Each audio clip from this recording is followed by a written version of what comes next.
So here we go. Let's do this. You know where I'm at? The solving page, like 3.5. 3.5, solving. We need to review these real fast, and I think most of you are rock stars, but at least we can make this as good as possible. I'm going to load up on a little coffee. Did I ever tell you, I got this. This is 50 cents at Menards. I got 2 of them. I couldn't pass that up. What you have is all the tools. I like tools. If you want to get me a Christmas gift, if you're thinking you can never go wrong with tools. My family knows this. And look at that. It's a wrench. Or isn't that neat? That's my handle is a wrench. Okay. I like corny father's gifts. I love ties. I love tools. I mean, that's the best stuff. Okay, let's play. So, unsolving wise, I got some stuff. I think you got the expertise on this one. If I said start first and didn't tell you what to do, I bet you could totally get this rolling. You see an X in the exponent up there. You're going, I need to get there. You start working away. David says, what do you want to do first, David? I double dog dare you to start us. I want X, ultimately. Think easy. You start with, oh yeah, you divide by 20, for sure. So you divide by 20 on both sides, and you get 1/2 x to the third. Weird looking parentheses in there, sorry about that. Equals 5/20, which is also 1/4. So we're looking at 1/4. And then I got to get to x, and it's in the exponent. You're stuck. You got to log it. That's the only hope at this point. So log on both sides, log on both sides. Tell me if you're following this. Starting to see a trend. You kind of divide stuff and subtract stuff away till you get to an exponent by itself. So this equal to that was where we were. If you have an exponent by itself, you just know, hey, it's time to log both sides. Weird. You're so right. Why did I write that? Yeah. Looks good. And then from there, it's just solving. Oh, it's log 1/2 is a number, if you can keep that in mind, x over 3. So I'm going to divide by it. I got log 1/4 over log of 1/2. Like that. And that's fine. But I still need to multiply away that 3. So I multiply both sides by 3 times 3. And I like to get it all in one place. This is x, right? We got rid of everything. We just canceled it to x. So really all I need to put in my calculator is that stuff. Log of 1/4 over log of 1/2 times 3. And I'm going to use my hand calculator because log of 0.25 divided by log of 0.5. Now you can simplify that using some log rules, but at this point I just want to get to the bottom of this. Times 3. Oh, is it that simple? Seriously? That easy? Maybe we should see, why is it 6? Is there something cool in the log rules that makes it 6? That's kind of neat.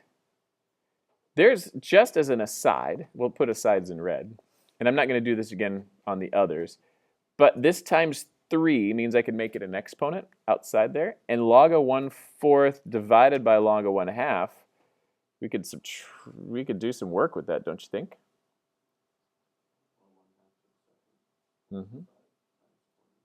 We could. There's some fun. Do you know what division of same logs reminds you of? Do you know it's the same as the log of 1/4 with base log 1/2? If you divide 2 logs, and this is to recap what we learned yesterday, if you divide 2 logs, it's the same as this rule. I'm going to put it up top here so you guys can have it for posterity. We just know that the log base b of a is the same thing as the natural log of a divided by the natural log of b, or we could use log base 10, doesn't matter.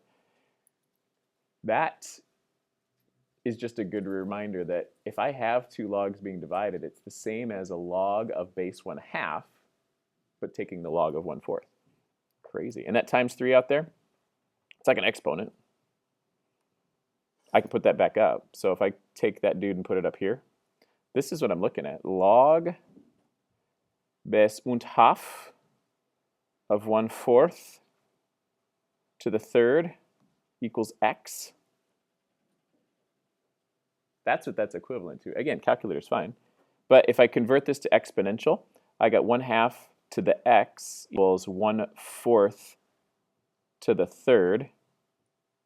Again, just play along as best you can. 1/4 is the same thing as, isn't that something we can rewrite? 1/2 squared?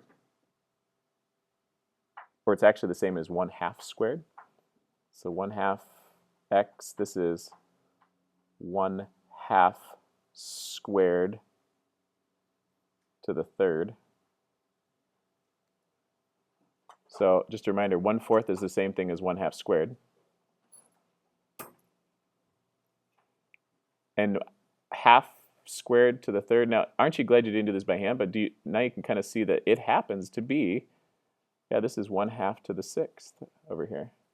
So x equals 6. That's the by hand process. If you want to convert dividing two logs into a log of a different base, that'd be kind of cool. But you don't have to. That's just the process of solving, and it's just to justify when you get a whole number like that, that means, ooh, something cool happened in those log rules, and you can play with it.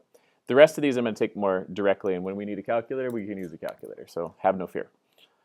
Like this one, like this, no log base written in there, super top secret, but it's base 10. So 10 squared equals x squared. That's 100. Square root it. Don't you dare log that. Don't you dare. If it's a number up here, you just take the half root, which is square root. We got 10. Plus or minus, thank you very much. Now, plus or minus 10, that's what we used to do, right?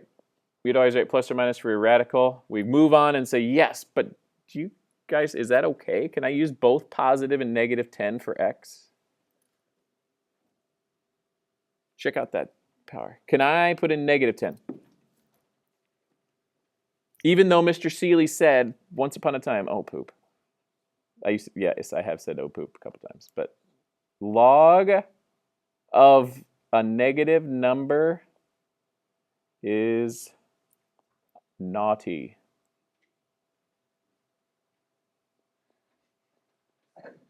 Because if I graph a log, there are no negative x values. The domain is 0 to infinity. But can I put it, is it okay in this one? Yeah, Megan.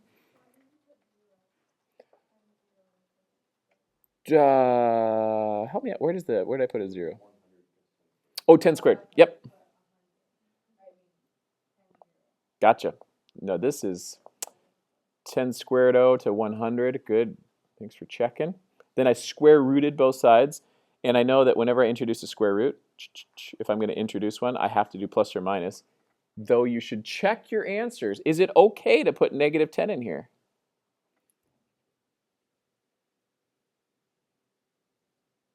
Crickets chirping. Can I put negative 10 in there? Is it okay?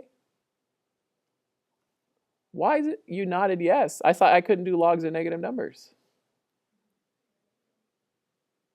What's that? What's this? Malik, save us.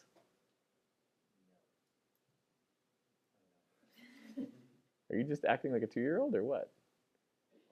You just saying no? Oh, not that kind of no. You're like, I don't know. Oh. What happens when you put negative 10 in for x, for Pete's sake, and square it?